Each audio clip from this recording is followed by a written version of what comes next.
को पता है 21 तारीख की सुबह 5 बजे के बाद कीम कोसंबा रेलवे ट्रैक के बीच में ट्रेन को डिरेल करने की जो कोशिश हुई थी उसमें फिश पेडल और एआरसी पैडलॉक निकाल के 1.5 किलोमीटर जितने एरिया में निकाले गए थे। तुरंत आरपीएफ, जीआरपी, गुजरात पुलिस की senior officer, Surat rural SP, range IG sir सब वहां पहुंच के बीएनएस और रेलवे एक्ट के रिलेवेंट सेक्शन में ऑफेंस रजिस्टर करके 16 जितनी कूल टीमें पुलिस ने बनाई थी। 150 से ज्यादा पुलिस ऑफिसर और पुलिसमैन ने 5 किलोमीटर का एरिया लगातार 2 दिन तक सर्च किया था। ड्रोन का भी इसमें पुलिस ने यूज किया था।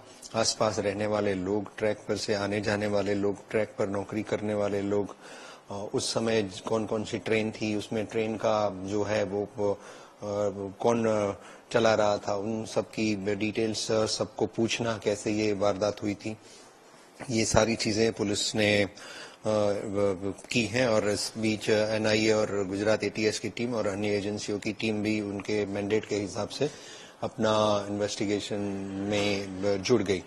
अब पुलिस को पता चला कि ट्रैक पे काम करने वाले सुभाष, मनीष और शुभम 3 लोग थे। सुभाष 9 साल से यहाँ काम कर रहे हैं, मनीष 1.5 साल से और शुभम जो है वो पिछले कुछ दिनों से यहाँ पे ट्रैक पे काम कर रहे हैं। और उस रात उनकी ट्रैक मेंटेनेंस की और पेट्रोलिंग की ड्यूटी वहां पे लगी हुई थी। जो वीडियो बना के रिपोर्टिंग में भेजा गया था कि जिसमें फिश पेडल और पैडलॉक निकाले गए हैं, वो वीडियो सुभाष ने डिलीट कर दिया था अपने मोबाइल पे। ऐसी बात पुलिस को पता चली और पुलिस ने उसके रिसाइकल बिन से ये वीडियो रिकवर किया।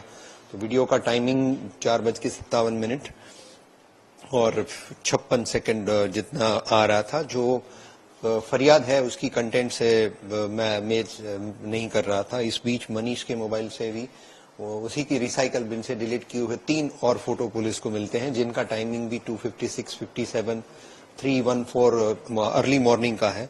तो ये कॉन्ट्राडिक्शन ध्यान पे आते ही पुलिस ने इंटेंस पूछपरछ करके सुभाष, मनीष और शुभम तीनों ने कन्फेस किया कि प्रसिद्धि के लिए और इनाम के लिए तथा जो नाइट पेट्रोलिंग चल रही है वो अभी बंद होने वाली है, तो वो थोड़ा नाइट पेट्रोलिंग ज्यादा चले ताकि इनको डे का ऑफ भी मिल पाए। इन 2 मोटिव के चलते इन्होंने ही खुद ये पैडलॉक और ये फिश प्लेट निकाला और फिर वापस लगाने के लिए 5:20 के बाद उन्होंने रिपोर्ट किया था। जबकि ये पैडलॉक और फिश प्लेट निकाले हुए फोटोग्राफ जो हैं वो पुलिस को 3 बजे के करीब के भी मिले हैं। तो इस तरह से पुलिस ने ये डिटेक्ट किया है। और इनके साथ और कोई इसमें जुड़ा हुआ है नहीं, उसकी भी पुलिस इंक्वायरी कर रही है। और घटना से जुड़े हुए, नेशनल सिक्योरिटी से जुड़े हुए और पब्लिक सेफ्टी से जुड़े हुए और भी जो सारे एंगल हैं उन सब पे भी पुलिस अभी इन्वेस्टिगेशन कर रही है। इन तीनों को अरेस्ट करके पुलिस रिमांड लेके पूरा घटना का रिकंस्ट्रक्शन करके आगे की कार्रवाई करेगी। योजना बनाने का इनका इरादा कब से बना उसका पुलिस अभी इन्वेस्टिगेशन में चल रहा है। और क्लिप निकालने का अभी तक जो पुलिस के पास जो इन्फॉर्मेशन आया है वो 3 बजे के आसपास से ही ये करके फिर इन्होंने साइड में रख दिया होगा।